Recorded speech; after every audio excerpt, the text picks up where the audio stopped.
Yes, nkulamusizaako nnyo mukwano gwange era gy'osinza obba ng'otuwuliriza we bali kwekumira ku mayingo gano aga Yugi Update TV. B'officers abadde ku patrol bakiguddeko ekiro ekikeesezza olunaku olwaleero bakiguddeko oluvannyuma lw'okugwa mu ambush era abakulu abapoliisi ssaako n'ekitongole ekya UPDF balabikiddwako nga bateekako kakokola tondeka nnyuma nga beetegula ekibabu. Omanyi ekyekango tekimanyi muzira. Oli ku Yugi Update TV kosinza obba ng'otuwuliriza we bali kwekumira ku mayingo gano gw'atannaakuba ng'otweyungako kirira wansi waliwo ekigambo subscribe kikooneko obeere nga otweyungako ddala bulungi nnyo. UPDF bagamba oluvannyuma lwe babadde mu joint patrol bafunye obulumbaganyi bw'omulabe azze n'abayisaamu eggaali we babadde e Lubirizi nga bapatrollinga.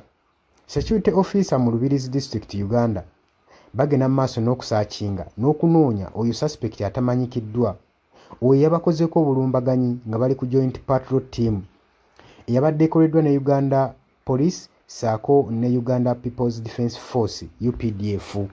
Naye omulabe ebyo byonna teyayagadde kumanya, yabayisizaamu eggaali. Bagamba nti nno kino kyabaddewo oluvannyuma lwa Katereera Kyabula Road nga ba officers bastopinzeeko basobole okuba nga bainspectinga a suspicious vehicle gye badde beekengedde ne bagiraba ng'esimbye kwa side ku kkubo ne bagaa kati tusooke tulabe ki ekigenda mu maaso wano. Okusinziira ku police report bagamba nti nno suspect omu suddenly yavudde eri n'abuuka mu mmotoka n'akomerera amasasi eri patrol ya police team yonna.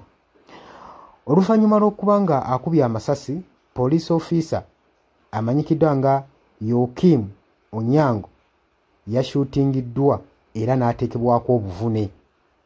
Era bagamba babadde bagenda mu maaso nga bwe bakimanyi bulijjo nga bagenda ku usual patrol nga bagenda mu maaso n'okunotifyinga emmotoka gye beekengedde ne bagenda bagiceekingeko. Era oluvannyuma lw'okugenda ogiceekingako suspect yavuddeyo n'arespondinga ne bullets n'abayisaamu omuliro. Bakubye officers waabwe omu era bo ne balabika nga abatiitiizi, buli omu yatadde kakola tondeka nnuma, aba UPDF saako n'aba poliisi naye nga na bonna baadde bakutte emigemerawala. Bwe bamaze okuba nga bava mu bulumbaganyi, patrol team kwikiri bagenze maaso ne bafayalinga, basobodde okuba omupiira gw'emmoloka gwa suspect gye yabadde addukiramu. Ennamba emanyikiddwa nga Toyota Wish, registration number UBN 856 Q. Newankubadde suspect yasobodde okuba ng'era bakuba emmoloka ye naye era tekyamulobedde kufuluma mmoloka eyo, n'addusa ebigere n'asobola okuba nga yeewamatula ku busajja. Bagamba ofiisi yakubiddwa bamuceekinzeko tali mu mbeera mbi, embeera egenda edda mu nteeko, naye bagambye nti bagenda mu maaso n'okunoonya oyo suspect era mu bitundu byonna ba local officers bonna bategeezezzaako singa balaba ku muntu eyefaananyiza okuba nga suspect babategeeze mu bunnambiro basobole okuba nga bamukwata. Oli ku Yugi Update TV kosinza obba ng'otuwuliriza we bali kwekumira ku mayingo gano aga Yugi Update TV. Bw'otannatweyungako kirira wansi waliwo ekigambo subscribe kikooneko obeere ng'otweyungako. Mbagaliza olunaku olulungi, mweraba. Yes, nkulamusizaako nnyo mukwano gwange yonna gy'osinzira okuba ng'otuwuliriza gwenna omuwuliriza wa Yugi Update TV. Mukola kyamaanyi nnyo okwekumira ku mayingo gano. Mmwe abali emitala w'amayanja, abali mu diaspora, nammwe mbalamusizaako nnyo sibeerabidde kubanga wemmwe mpagi luwaga abayimirizzaawo amayingo ga channel eno okuba nga ekulaakulana n'okutuusa eddoboozi lyammwe eri abantu be muba mwagala libatuukeko bonna bonna. Abali emitala w'amayanja ye mbamenye ntya, abali e Qatar, Dubai, US, UK, abali mu South Africa, abali ku muliraano mu Kenya, Nairobi, abali mu Canada, abali mu Dubai, mwenna mbaanirizaako nnyo mwe bali kwekuumira ku mayingo gano aga Yugi Update TV. Kakati nno era mu ngeri y'emu twagala obbategeeza mikwano gyaffe nti enamba y'essimu gye tutadde mu WhatsApp gy'olaba eyo eri mu kikala ekimyufu eri mu people power color eyo nno gwayagala okuba ng'olanga naffe gy'ogenda okuba ng'oyitako gwe mukwano gwange gwayagala okukola advertisement osobola okuba ng'okuba bizinesi y'abantu enamba gy'oba oyitako ojja kuba ng'osobola bulungi nnyo communicatinga naffe buli kyonna ky'onooba oyagala tuteeseganyeemu nakyo gwe ali eyo ampuliriza. Mbeebazaamu ak'ensusso mmwe abagenze mu maaso okukola omulimu gw'okusubscribinga kweno channel. Buli w'osubscribinga kimanye nti oba oyongeddeko eddaala kweno channel. So mmwe mbeebazaamu ak'ensusso nammwe ababyagaliza ab'enganda bako n'ab'emikwano mbakubiriza okusubscribinga ku Yugi Updates TV mukolera ddala ekintu ky'amaanyi. Weewaawo naawe gwe atannaba kuba ng'otwegattako nga oliko gwe atuwuliriza osobola okugenda wansi awo waliwo ekigambo subscribe n'okikoonamu ojja kuba ng'osobola bulungi nnyo otwegattako buli w'osubscribe nga kitegeeza oba ogenda kuba ng'ofollowinga buli kyonna ekigenda mu maaso ekikolebwa ku mukutu guno ogwa Yugi Updates TV.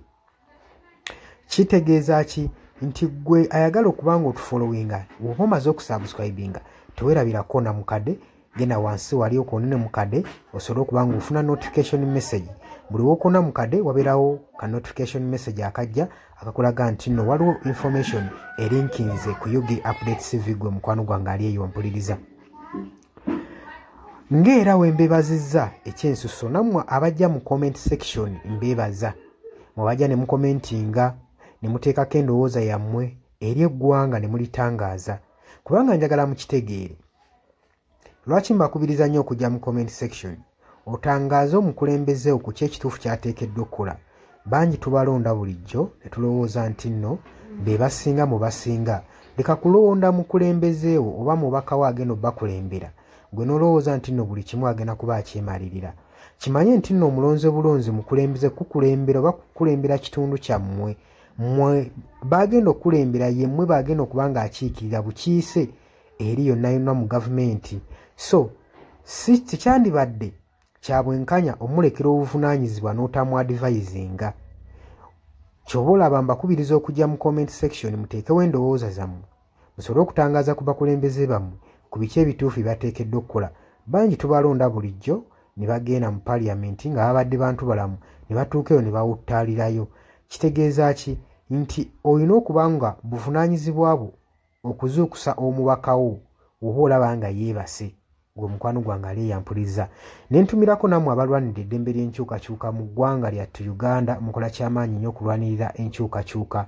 Gwali yeebase ng'ebintu tobiraba obanga olabanga ebitakukwatako bijja tuuka ekiseera bikwateko wabula ate gwe nkuzaamu amaanyi agenda mu maaso n'okuyiwawo omubiri ng'olwanirira enkyukakyuka. Bannanga abantu abo mubeebazeemu ak'ensusso kubanga bakola ky'amaanyi nnyo obbaliidinga n'obbakulemberamu n'okubalaga ki ekituufu ekisaanidde okukolebwa. Mukimanye mu nsi we tuba tubaako be tulwanirira oba be tuluubirira si lwakuba nti nno tukolerera oba abasinga bayinza olowooza nti omuntu ogenda mu maaso n'okuba nga alwanirira enkyukakyuka alina bye yeeyagaliza nga ye omuntu. Kino njagala okukibategeeza nti mu kulwana ebiseera ebisinga weewaawo tetufuna ekyo kye tuba twagala kye tuba tuluubirira naye okulwana tusuubira wano mu kulwana tuba n'essuubi nti tusobola okufuna ekyo ekitugwanira. Kati naawe mukwano gwange ali eyo alwanira enkyukakyuka kino kankikutegeeze wandibanga nno oli eyo olwana nga tumanyidde ogenda kifunamu weewaawo oyinza obutafuna ekyo ky'oyagala naye osobola okufuna ekyo ky'ogwanira.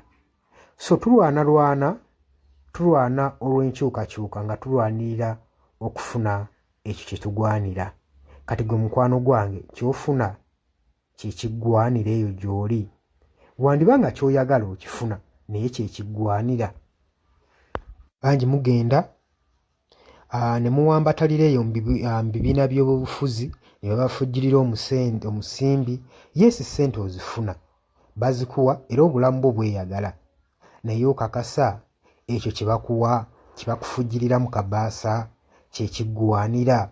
Ebiseera ebisinga ffe tetulwana olw'okuba nti no twagala kufuna ebyo bye twetaaga nedda wabula tutunuulira nnyo point eno nti kyetugenda oba kyetulwane kyenfuna kyengwanira mutuufu ogenda n'owetunulamu n'olaba nga kyofuna si kyokola ki si kyogwanira nga ggwe munnansi ky'oba ovaayo n'embavu osobole okuba nga olwanirira enkyukakyuka gwe mukwano gwange ali eyampuliriza. Nja basaba kano akatambi tugende maaso n'okuba nga tukasheyalinga buli muntu ategeere kiki ekigwanidde okukolebwa na lwaki enkyukakyuka esaanidde okubeerawo mu ggwanga lyattu Uganda. Si lwakuba nti oli bulungi kati wabula wandibanga oli bulungi naye ekyo kyofuna kyogwanira. Ekyo kyekibuuzo era naawe osobola okujja mu comment section n'onteerawo endowooza yo nti gwalemesa enkyukakyuka kyofuna kyolwanira. Muli ku Yugi Update TV ku musinzi oba nga mutuwuliriza mwebale kwekuumira ku mayengo gano. Ngenda maaso n'okukubiriza mmwe abatannatwegattako kirira wansi waliwo ekigambo subscribe kikonemu obeere ng'otweyungako. Ennamba eyo gye ntaddeawo nabagambye dda gwagala okulanga naffe gy'oba oyitako ojja kuba ng'osobola okommunikatinga. Mbagala nnyo mweraba era nga mbaagaliza ebisinga.